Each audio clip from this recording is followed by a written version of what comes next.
नमस्कार, आप देख रहे हैं डीडी न्यूज का विशेष सांकेतिक भाषा समाचार। आपके साथ मैं हूं पराक्रम सिंह शेखावत और मेरे साथ हैं हमारे सांकेतिक भाषा के सहयोगी शरद मुदगल। समाचार की शुरुआत करेंगे सुर्खियों के साथ। प्रधानमंत्री नरेंद्र मोदी आज कर्नाटक के दौरे पर मांड्या के श्री क्षेत्र आदि चुंचनगिरी में श्री गुरु भैरवैक्य मंदिर का करेंगे उद्घाटन। जनसमूह को संबोधित भी करेंगे प्रधानमंत्री नरेंद्र मोदी।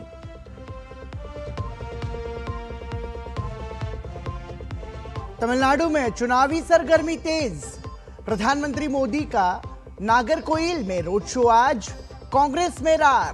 प्रदेश महिला कांग्रेस की अध्यक्ष हसीना सैयद पार्टी विरोधी गतिविधियों के कारण पद से निष्कासित।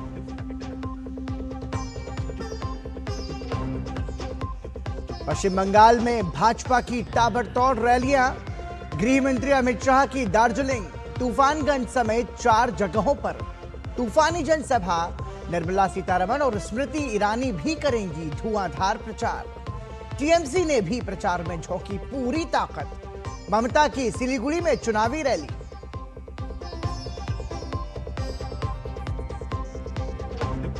बिहार में सम्राट चौधरी भाजपा के पहले मुख्यमंत्री। आज राजभवन में सुबह 11 बजे लेंगे मुख्यमंत्री पद की शपथ। जेडीयू के कोटे में 2 उप मुख्यमंत्री।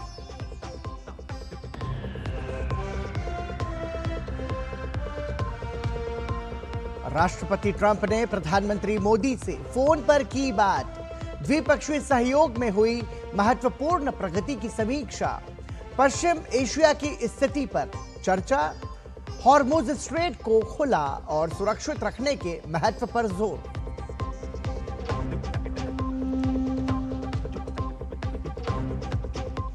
और उज्बेकिस्तान के जावोखिर सिंदारोव ने जीता कैंडिडेट्स शतरंज टूर्नामेंट। विश्व चैंपियनशिप खिताब के लिए भारत के जी गुकेश को देंगे टक्कर। महिला वर्ग में आर वैशाली खिताब की रेस में।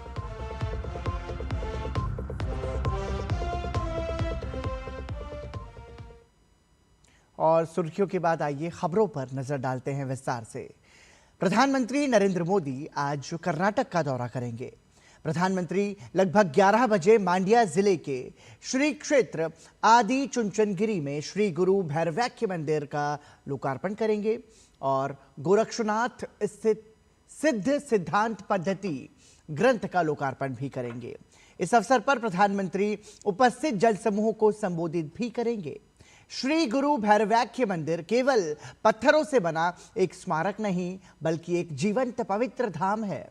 यह मंदिर उन पीठाधीश्वर को समर्पित है जिन्होंने सैकड़ों विद्यालय, अस्पताल और उच्च शिक्षण संस्थानों का निर्माण किया, जिन्होंने ये माना कि समाज की सेवा ही सर्वोच्च पूजा है। श्री गुरु भैरवैक्य मंदिर विश्व को एक सशक्त संदेश देता है कि भारत की शक्ति केवल तीव्र आर्थिक विकास में ही नहीं बल्कि आध्यात्मिक जड़ों की गहराई और सांस्कृतिक धरोहर की समृद्धि में भी निहित है। प्रधानमंत्री नरेंद्र मोदी आज तमिलनाडु में कन्याकुमारी के दौरे पर भी रहेंगे, जहां वो नागरकोइल में चुनावी अभियान के मद्देनजर रोड शो करेंगे। इसे लेकर तमाम तैयारियां पूरी हो चुकी हैं। प्रधानमंत्री के दौरे को लेकर न सिर्फ राज्य में भाजपा पदाधिकारी और कार्यकर्ता जोश में है बल्कि स्थानीय जनता में भी उत्साह है। आपको बता दें कि तमिलनाडु में 23 अप्रैल को 234 विधानसभा क्षेत्रों के लिए मतदान होना है, जबकि मतगणना 4 मई को होगी।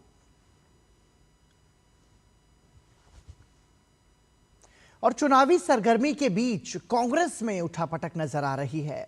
हसीना सैयद को पार्टी विरोधी गतिविधियों में संलिप्त पाए जाने पर भारतीय राष्ट्रीय कांग्रेस ने तत्काल प्रभाव से तमिलनाडु प्रदेश महिला कांग्रेस अध्यक्ष पद से निष्कासित कर दिया है।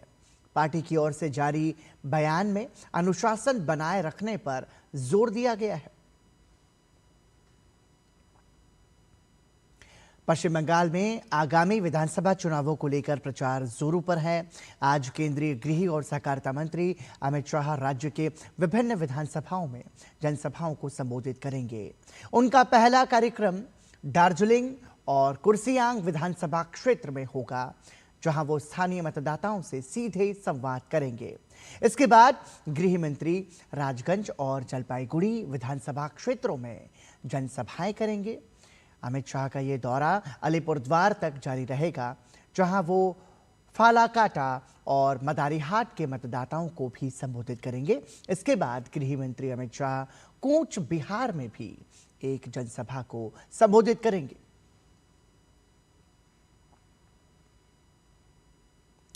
पश्चिम बंगाल में आज प्रचार के लिए भाजपा के कई दिग्गज उतरने वाले हैं। आज केंद्रीय वित्त मंत्री निर्मला सीतारमण और पूर्व केंद्रीय मंत्री स्मृति ईरानी का राज्य में महत्वपूर्ण दौरा है। इस दौरे पर दोनों महिला नेता कई कार्यक्रमों में भाग लेंगी और भाजपा के लिए चुनाव प्रचार करेंगी। वित्त मंत्री निर्मला सीतारमण का कार्यक्रम कालना में है, जहां वो स्थानीय कंबल बुनकरों से मुलाकात और संवाद करेंगी। साथ ही वो कलना में कंबल बुनकरों के घर जाकर लाभार्थियों को बुनकर कार्ड भी वितरित करेंगी। वहीं स्मृति ईरानी हुगली में रोड शो करेंगी। बिहार की कमान आज से नए सम्राट के हाथों में जाने वाली है। सम्राट चौधरी भाजपा के पहले मुख्यमंत्री पद के रूप में शपथ लेंगे और सम्राट चौधरी को एनडीए विधायक दल का नेता चुना गया है। वहीं सम्राट चौधरी के राजनीतिक करियर की बात करें तो उन्होंने 1990 में आरजेडी के साथ सक्रिय राजनीति में कदम रखा था और फिर 1999 में राबड़ी सरकार में कृषि मंत्री बने थे। 2000 से 2010 में 2 बार बरपत्ता सीट से विधायक चुने गए। 2014 में जेडीयू में शामिल हुए और फिर 2017 में भाजपा का दामन थामा था, जिसके बाद उन्होंने पीछे मुड़कर नहीं देखा। 2023 में बिहार भाजपा के प्रदेश अध्यक्ष नियुक्त हुए और 2024 बिहार के उप मुख्यमंत्री बनाए गए और आज वो मुख्यमंत्री पद की शपथ लेने वाले हैं।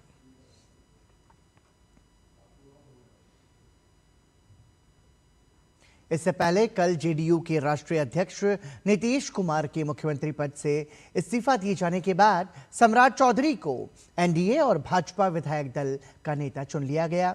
इसके बाद उन्होंने लोक भवन में राज्यपाल सैयद अता हसनैन से मुलाकात कर सरकार बनाने का दावा पेश किया। सम्राट चौधरी ने कहा कि जनता के विश्वास और सहयोग के साथ बिहार विकास, सुशासन और समृद्धि के नए अध्याय की ओर अग्रसर होगा।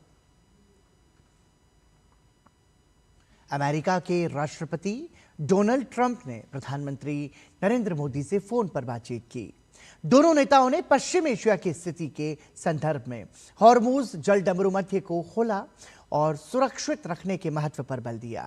प्रधानमंत्री नरेंद्र मोदी ने सोशल मीडिया प्लेटफॉर्म एक्स पर अपने संदेश में लिखा कि राष्ट्रपति ट्रंप के साथ विभिन्न क्षेत्रों में अपने द्विपक्षीय सहयोग में हुई महत्वपूर्ण प्रगति की समीक्षा की। हम सभी क्षेत्रों में अपनी व्यापक वैश्विक रणनीतिक साझेदारी को और अधिक सुदृढ़ करने के लिए प्रतिबद्ध हैं। हमने पश्चिम एशिया की स्थिति पर भी चर्चा की और हॉर्मुज जल डमरू मध्य को खुला और सुरक्षित रखने के महत्व पर जोर दिया। उज्बेकिस्तान के जावोखिर सिंदारोव ने 2026 कैंडिडेट्स शतरंज टूर्नामेंट जीत लिया है।